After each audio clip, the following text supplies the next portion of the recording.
السلام عليكم ورحمة الله وبركاته. كلنتي wanaagsan daawadayaal ku soo dhawaada barnaamijka gorfaynta ciyaaraha ee Som Sports. Barnaamijka intayna bilaabin haddii aad ugu cusub tahay waxaan ka codsanaynaa inaad subscribe saarto channelkeena si aad halkan uga hesho wararka ciyaaraha ee aanu ku baahino.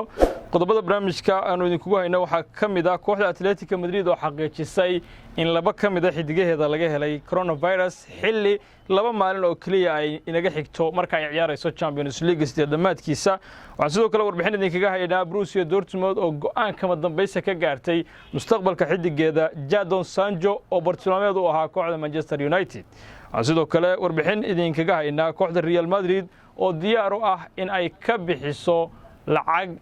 iyo waliba midkood xidigaheeda Isco iyo Toni Kroos xidiga Juventus u ciyaara ee Paulo Dybala. qodobadaas iyo kuwa kale ayaan idin haynaa u diyaar garooba gorfaynta ciyaaraha oo dhameystiran.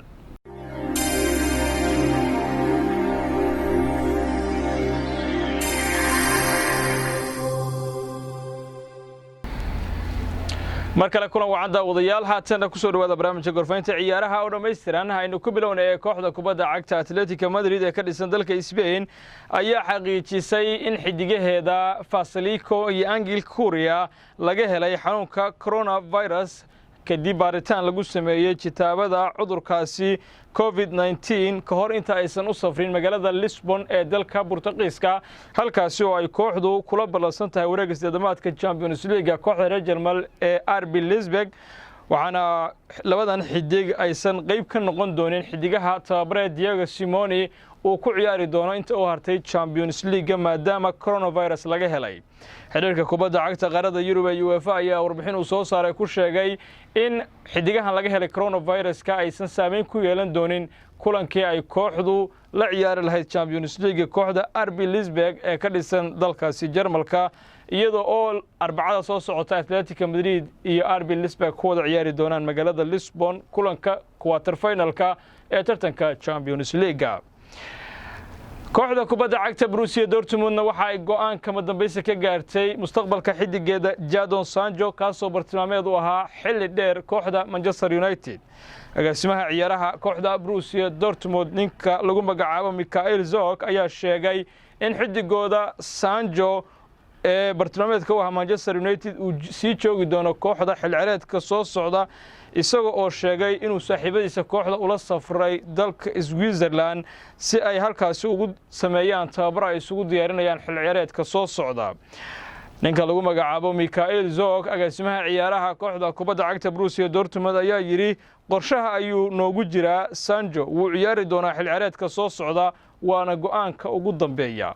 waxaan u malaynayaa inay taasi tahay jawaabta dhammaan su'aalaha oo dhan ayuu hadalkiisa ku sii daray. agaasimaha ciyaaraha kooxda kubadda cagta Borussia Dortmund ninka lagu magacaabo Michael Zorc ayaa sidoo kale sheegay in kooxdu ay si qarsoodi ah sanad ka hor u kordhisay qandaraaska Sancho oo kula jira Borussia Dortmund kaasoo uu sheegay inuu haatan ku eg yahay 2023.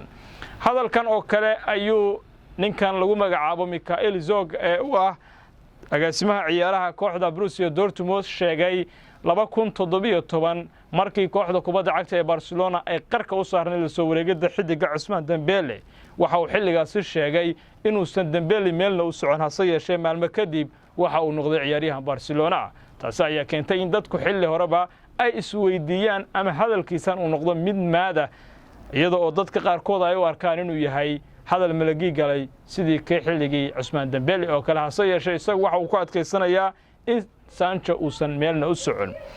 kooxda kubadda cagta ee lagu magacaabo Real Madridna waxa ay diyaar u tahay inay bixiso midkood xidigaheeda qadka dhexe ee Toni Kroos iyo Isco waxaana kooxdu ay doonaysaa in labadan xidig midkood uu qayb ka noqdo qorshaha ay Real Madrid kula soo wareegayso xidiga Paulo Dybala ee ka tirsan kooxda Juventus. kooxda Real ayaa diyaar u ah in ay 100 milyan ku qarash garayso xidiga Paulo Dybala waxay doonaysaa in ay lacagta qaarkood u bixiso cash qaybta soo hartayna ay ugu qiimayso midkood xidigaha Toni Kroos iyo Isco.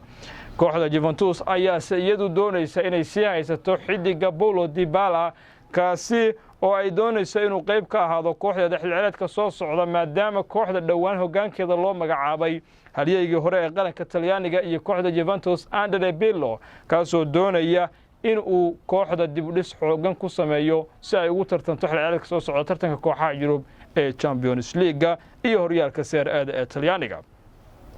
haddii aynu fiirino dhinaca kulamada caawa la sugayo ee tartanka kooxaha Yurub ama baan raahday tartanka Europa League iyada oo arbacada la ciyaari doono tartanka Champions League waxaynu eegaynaa kulamada Europa League ee caawa saqda dhexe la ciyaari doono waxa kulamadaasi kulanka ugu xiisaha badani u dhexmari doona kooxda reer Talyaani ee Inter Milan iyo kooxda Jarmalka ka dhisan ee Bayer Leverkusen. kulanka labada kooxood ayaa noqon doona midka ugu xiisaha badan heerka sideedamaadka ee tartanka kooxaha Yurub. sidoo kale waxa iyaguna wada ciyaari doona kulan xiisa badan kooxda Manchester United iyo kooxda reer Denmark ee Copenhagen taas oo la ciyaari doonta kooxda Bayern Munich. dhammaan kulamadan oo dhan waxay ka dhacayaan dalka Jarmalka oo martigelinaya xil ciyaareedkan tartanka Europa League maadaama uu saameyn ku yeeshay xanuunka dunida saameeyay ee coronavirus.